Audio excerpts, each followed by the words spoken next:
ಈಗ ಸ್ವಾಮಿ ಮತ್ತೆ ಅಮ್ಮನವರಿಗೆ ನಿರೀಕ್ಷಣೆ ಎಂಬುವಂತಹ ಒಂದು ಸನ್ನಿವೇಶ ಅಂತಂದ್ರೆ, ನಮ್ಮಲ್ಲಿ ಆಗಿನ ಕಾಲದಲ್ಲಿ ಜೀರಿಗೆ ಬೆಲ್ಲವನ್ನ ಶಿರದ ಮೇಲೆ ಇಟ್ಟರೆ ಮದುವೆ ಆಯಿತು ಅಂತ ಲೆಕ್ಕ.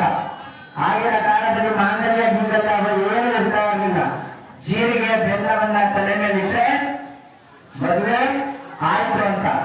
ಈಗ ಮದುವೆ ಆಗ್ಬೇಕು ಅಂದ್ರೆ ಮಿನಿಮಮ್ 20-25 ಗ್ರಾಮ್ ಚಿನ್ನದ ಮಾಂಗಲ್ಯ ಇದೆ ಮದುವೆಯಿಂದ ಲೆಕ್ಕ.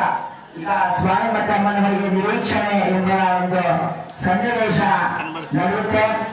ಮನೆಯಲ್ಲಿ ಯಾರಿಗಾದ್ರೂ ಮಕ್ಕಳಿಗೆ ವಿವಾಹ ಆಗದೆ ಇರತಕ್ಕಂಥವ್ರು ಯಾರಾದ್ರೂ ಇದ್ದಲ್ಲಿ ಅವರಿಗೆ ವಿವಾಹ ಭಾಗ್ಯವನ್ನ ಶೀಘ್ರವಾಗಿ ಅನುಗ್ರಹವನ್ನು ಭಗವಂತ ಅಂತೇಳಿ ಪ್ರಾರ್ಥನೆಯನ್ನ ಮಾಡಿಕೊಳ್ತಾ ಓಂ ನಮೋ ಶನೇಶ್ವರಾಯ ನಮಃ ಅಂತೇಳಿ ಮನಸ್ಸಿನಲ್ಲಿ ಪ್ರಾರ್ಥನೆಯನ್ನ ಮಾಡಿಕೊಳ್ಳು.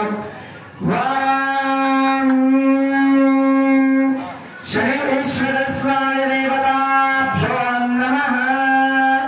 ಕಾಶ್ವಾವತಾರ ತ್ರಯಾದಶಯ ಪ್ರವರಾನ್ವಿತ ಕಾಶ್ಯಪಸಗೋತ್ರೋದ್ಭವಸ್ಯ ಬ್ರಹ್ಮಣ ಪವೋತ್ರಾಯ ಕಶ್ಯಪ ಬ್ರಹ್ಮಣ ಪುತ್ರಾಯ ಸೂರ್ಯನಾರಾಯಣ ಶರ್ಮ ಪುತ್ರಾಯ ಶ್ರೀ ಶನೇಶ್ವರ ಸ್ವಾಮಿ ದಿವ್ಯಮಂಗಳ ವಿಗ್ರಹಾಯ ವರಾಯ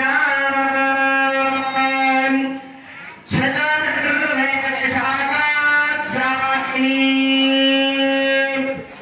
ಸೌಭಾಗ್ಯ ವಿಶ್ವಂಭರಿ ನಿರಾಕಾರ ಆಕಾರ ಸಾಕಾರ ತ್ರಯಾದಶಯ ಪ್ರವರಾನ್ವಿತಂ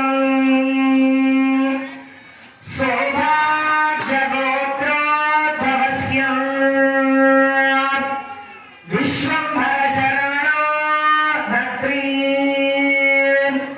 ರತ್ನಾಕಾರ ಶರ್ಮಣ ಪುತ್ರೀ ಕ್ಷೀರಾರ್ಣವ ಶರ್ಮ ಪುತ್ರೀ ಸೌಭಾಗ್ಯ ಸಗೋತ್ರೋದ್ಭವಸ್ಯ ಶ್ರೀ ಜ್ಯೇಷ್ಠಾದೇವ್ಯಾಮೇ ಕನ್ಯಾಂ ಶ್ರೀ ಗಾಂಧಾರಸಗೌರವಂಗವರರಂಗೋರಾಮ್ಯೇ ಪೂರ್ವಾಚಾರ್ಯ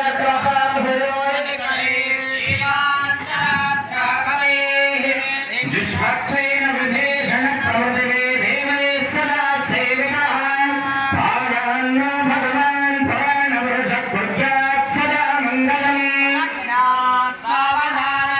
ಸಮೂರ್ತೇ ಸಾವಧಾನ